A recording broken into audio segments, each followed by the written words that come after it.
رات کا پچھلا پہر تھا، دنیا میٹھی نیند میں تھی۔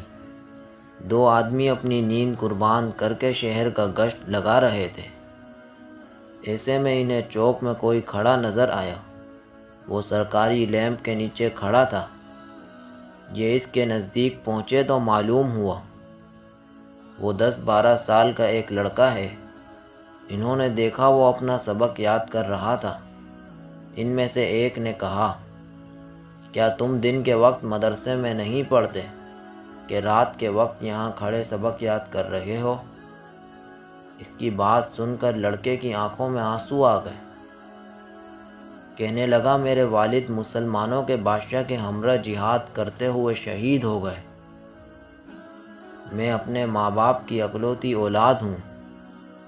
میرے والد ہمارے لیے کوئی سرمایہ نہیں چھوڑ گئے، اس لیے میری والدہ سارا دن ٹوکریاں بناتی ہیں، میں ان کو بازار میں بیچتا ہوں، اس لیے دن میں میرے پاس پڑھنے کا وقت نہیں ہوتا۔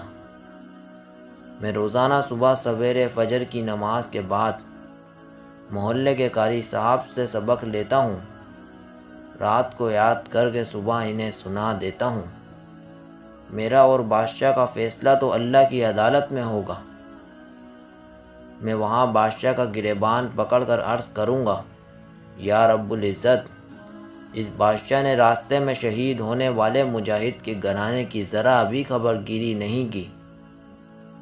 اس کے محل میں تو ہزارہ چراغ جلتے تھے، لیکن مجھے گھر میں چراغ نہ ہونے کی وجہ سے سرکاری لیمپ کی روشنی میں پڑھنا پڑتا تھا۔ ان دو آدمیوں میں سے ایک خود بادشاہ تھا۔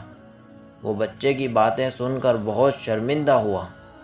اس نے آگے بڑھ کر کہا، میں ہی تمہارا بادشاہ ہوں۔ اے لڑکے، مجھے معاف کر دے۔ اگر تو نے میری شکایت اللہ کے دربار میں کر دی تو میں کہیں کا نہیں رہوں گا۔ ساتھ ہی اس نے فرمان جاری کیا، اس بچے اور اس کی والدہ کو شاہی محل میں جگہ دی جائے۔ اسے شہزادوں کے ساتھ تعلیم حاصل کرنے کے لیے مکتب بھیجا جائے۔ دنیا اس بادشاہ کو سلطان محمود غزنوی کے نام سے جانتی ہے۔